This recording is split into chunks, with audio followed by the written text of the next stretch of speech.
Montana State at Montana. Brawl of the Wild, Week 13. We got number 2 versus number 3. The Grizz host the Cats. Huge rivalry, big-time game. Noon Mountain Standard Time kickoff on this one. Wish it was a night game, but nonetheless, still going to be an awesome game. Really looking forward to this one. We're previewing it. We're predicting it. Let's go ahead. Let's dive right in. Let's start with the line. Montana State favored -1.5, albeit this game is in Missoula. Grizz host.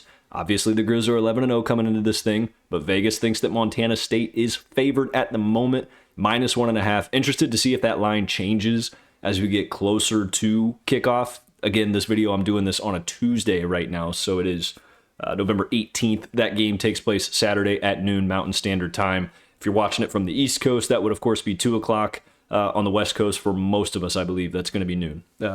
Let's go ahead. Let's start with Vegan's team, and let's start with the Cats. Man, it's been an interesting year. Obviously, the 0-2 start, really tough start to the schedule, but I think that tells you a lot about your team. You learn a lot about your football team, and more than what you do learn in those 2 weeks, weeks 3 and onward, you really learn how you're going to respond. What type of resiliency do you have? What type of football team do you have? I think Vegan's got himself a really good football team. Good for number 3 in the country. And obviously, with a win on the road in Missoula, that would catapult them at least up to number 2 and lock up a really good spot. Not only win the Big Sky, but give them a really good opportunity to have a great seed there in the FCS playoffs. So, Vegan's doing well. Lampson's looking good. The vibes are great. They've obviously won 9 straight. They go into this game now looking to get their first road win in Missoula since 2018. Obviously, it's been tough sledding on the road for the Cats in this rivalry, so you know they want to go into Missoula and do nothing more than to win this game in front of an enemy crowd. Now, this is an offense that has been electric, fueled by Lampson's legs. We'll get into that, and fueled by a guy like Taco Dowler, who is unbelievable must-see TV. The guy is all over the place. He can do everything, but it's been a really, really balanced offense, okay?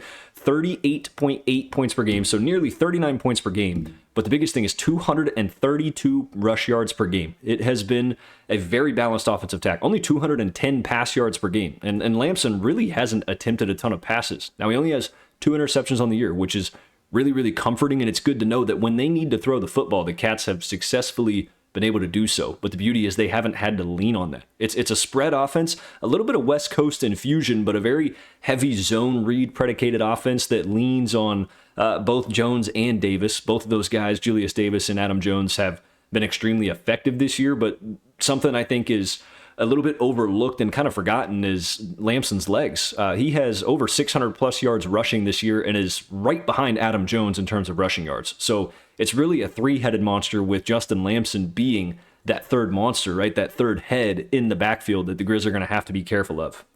Something to note too with the Grizz is that defense is giving up 4 yards per rush this season. So when you think about how effective Montana State's running the ball, good for 230, almost 233 yards per game against a defense that's giving up 4 yards per carry, that is huge. Another thing to note with the Grizz is they run a very consistent 4-2-5 look. So again, that means you're likely going to have numbers in the box dependent on what Montana decides to do defensively. I think they're going to have to load the box. This is a Cats team that is 1,000% going to try to establish the run. They're going to use Lampson's legs in the read option game. They're not going to try to beat you outside all the time. They will absolutely try to assert dominance between the tackles. So I'm curious to see if Montana shifts into a bit of a 4-3, maybe a robber look. They're going to have to load that box if Montana State's able to get some push and obviously start to gash that run game open early and consistently throughout the night, or early afternoon, I guess I should say, for lack of better words. Lastly, talking about the Cats offense is going to be Taco Dowler. He's obviously a gadget piece. We've seen him in jet sweeps take handoffs. We've seen him unbelievably electric in the route tree. So curious to see if they can scheme up that run game, maybe find some single coverage or man-to-man coverage with Taco Dowler, what he can do, who he can beat, how much of a gadget piece he can be in this game. He is the big play guy, the gadget piece for the Cats. Excited to see what they do with him. Now, let's talk about Montana State's defense. It's been an interesting year. Although it's felt like on film they've been kind of the rotten egg of this team, they really haven't. Only giving up 16 points per game. My biggest question is going to be that secondary. Okay, we know Montana has a guy like Michael Wortham, who's nearly at 1,000 yards receiving this year. Big threat. They are fast. Ayat throws the ball pretty well. This is a pass offense in the Grizz that like to get after it. So curious to see if Montana State secondary can hang. 2 interceptions last week against UC Davis proved huge for them. They're going to have to figure this thing out, man. Seth Johnson, possibly coming back from injury. That's going to be big if they can get him in the secondary. But curious to see what they do in terms of slowing down Eli Gilman. It's a very 4-3 centric kind of a defense, so I think we're going to see a lot of blitzes, but they have to be careful in the secondary. Ayat's thrown 7 interceptions, so he's prone to mistakes. So what kind of coverage disguises or what kind of pressure can you get on him? This is a Grizz team that's given up 25 sacks this year, so you got to get after him. If they can get in the backfield, disrupt the momentum and the flow of that Grizz offense, I think that gives that defense a chance to get off the field, maybe force a couple turnovers, take the crowd out of the game early or really at any point is going to be big for the Cats. Now, that's it for them. Let's move over to the Grizz. Okay, Bobby Hauck, he's got his team number 2 in the country, 11-0, a chance for the perfect regular season, 8-0 in the Big Sky if they win this thing. They're at home. You can't draw this up any better, right? Your least favorite team in the country, and it's the best situation to get them in, number 2 versus number 3. This is becoming one of the best rivalries in all of college football. I just want to put that out there right now. Okay, not even at the FCS or FBS level, like just in general. It's unbelievable. On my bucket list to get to one of these games. It's going to happen eventually. But let's talk about Ayat, man. 24 touchdowns on the year. Again, we just mentioned 7 interceptions, so he's been a little bit turnover prone. The ratio is still fairly decent there, but he's got to be smart with the ball, and I'm curious to see how early they try to get him going in the pass game. It's an offense that likes to utilize the RPO game. They like to use the screen game. They like to get him started, at least with some of those easier dink and dunk completions, and then that's when they start to spread it out and stretch it out. Michael Wortham, obviously nearing 1,000 yards, 800 plus receiving yards on the season. He's been a big target. The biggest thing is, can some of those other receivers step up for the Grizz alongside him? Obviously, Montana State's secondary. We'll see if Seth Johnson comes back there. If not, is that a liability? Curious to see. We'll have to watch and wait. But the run game is the big one, man. Eli Gilman, obviously over 1,000 yards, nearly 5 yards per carry. Okay, 4.8, so just shy of 5 yards per carry. Again, this is a Montana State defense that runs a 4-3. They're going to load the box. They do not want to die by the run. They're not going to let the Grizz run the ball all game long. Control clock, right? Long sustained drives, time of possession champions. They're not going to let that happen. So I'm curious to see what kind of scheme that Montana offense comes with. You have a guy like Gilman that is a complete threat, not only in the run game, but also out of the backfield. So how do you utilize him, whether it's a swing route, whether it's getting him in the pattern, any kind of Texas concepts to get him out of the backfield? He's a great receiving back as well, so curious to see what they do with that. The biggest thing for this offense is the offensive line, okay?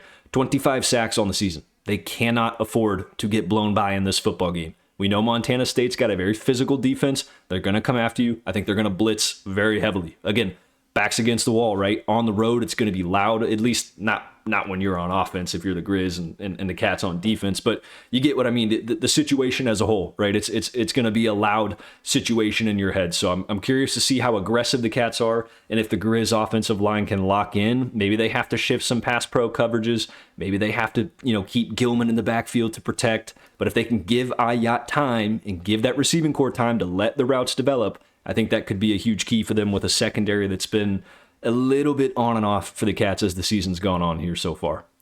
Let's talk about Montana's defense. Guys, really, the biggest thing for me is going to be Hunter Peck and Kellen Dietrich. Those two guys on the ends are going to have to be physical. They're going to have to be smart. They have to play smart football. Again, it's not just Adam Jones and Julius Davis that you have to worry about between the tackles. You got to keep an eye out for Lamson. You also got to keep an eye out for Dowler. Any kind of jet sweeps, they will run outside the tackles. The C gaps out wide, you have to keep your head on a swivel. You cannot pinch down.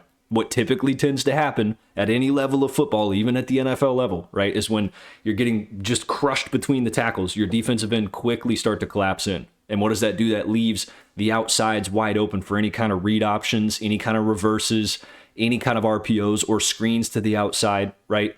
That can't happen. They have to be disciplined, smart. They got to be physical. They're going to have to bow up. That entire defense, that linebacking core, they're going to have to stop the run. Force Lamson to stand in the pocket, read coverages, make throws. If you can force them into down and distance, you can drop back into a cover 2 or a cover 3. That gives you a lot more breathing room to not worry about getting killed by the run.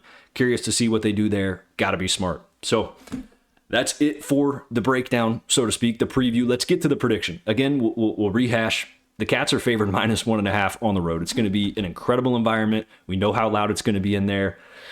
Again, it's been a struggle on the road, but it's just felt like ever since that 0-2 start, Vegan and this team has found that identity. They've found that resiliency. They found a spark. I don't think it's a coincidence that they're favored -1.5 in this game.